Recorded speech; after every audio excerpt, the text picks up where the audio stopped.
ඒක තමයි කොහෙටද ඇහුවේ? මෙතන. බෑ. මෙතන. බෑ. එහෙනම් මෙතන. බෑ.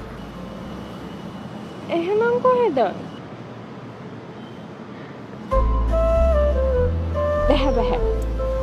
ඇයි? ඒව පස්සේ. පස්සේ කිව්වේ? කසාද බැලුවට පස්සේ. බෑ. නෑ. කොච්චර ඇඬුවත් බෑ. ඒව පස්සේ. පස්සේ බෑනේ. ඇයි බැරි?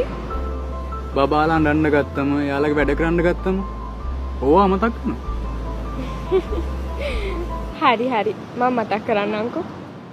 බෑ. ඔයාට අමතක වෙයි.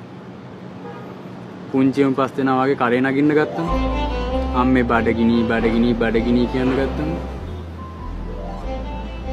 පස් දෙනා? ඔව් ඒ මදිද? එහෙනම් 6 දෙනා.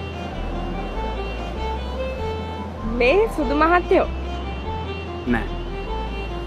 4. මං ආසයි පොඩිය මුළු ගෙදරම රණ්ඩු කරගෙන වටපිටාවේ දුවනවා බලන්න. මේ සුදු මහත්තයෝ ඉස්සර වගේ නෙමෙයි දැන් ළමයි හදනවා කියන්නේ වියදම් සැරයි. ඉතින් අපි වේදම් කරමු. ළමයි හදනවා නම් උන්ට හරියට කන්න බොන්න ආදරය ආරක්ෂාව අධ්‍යාපනය රැකවරණය ඔය හැමදේම තියෙන්න ඕනේ. එහෙම නැතුව මේ ආවට ගියත් ළමයි හදලා හරියන්නේ නැහැ. හරි. කන්න බොන්න බෙහෙත් තේත් ආරක්ෂාව මම දෙන්න. ආදරේ රැකවරණය අධ්‍යාපනය ඔයා දෙන්න. එතකොට හරිනේ. අම්මා විතරක් ආදරේ රැකවරණය ආරක්ෂාව දුන්නාම ඇතිද?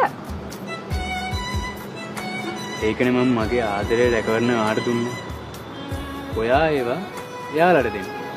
ඔයා නම් කොහොම හරි හැම එකකින්ම බේරෙනවානේ. නෑ මැනික. මන් දන්නවා මන් නැතත් ඔයා යාළුවට ඒ දේවල් දෙනවා කියලා.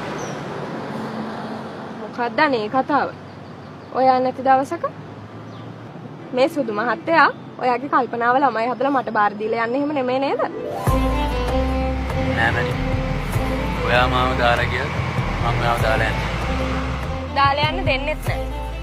එහෙම වුණොත් පොඩි උන් ටික එවනවා පිටිපස්සෙන් එල්ලිලා යන්න. හරි බලමුකෝ. පොඩි උන් පස්සෙන් එද්දි ආව කවුරුත් බාර ගන්න එකක් නෑ. එතකොට වාට ආපහු මංගාවට එන්න වෙනවා. එතකොට මං ඔයාව එක්කගෙන යනවා පොඩි උන්ව බලා ගන්න. කොහමද ඒක?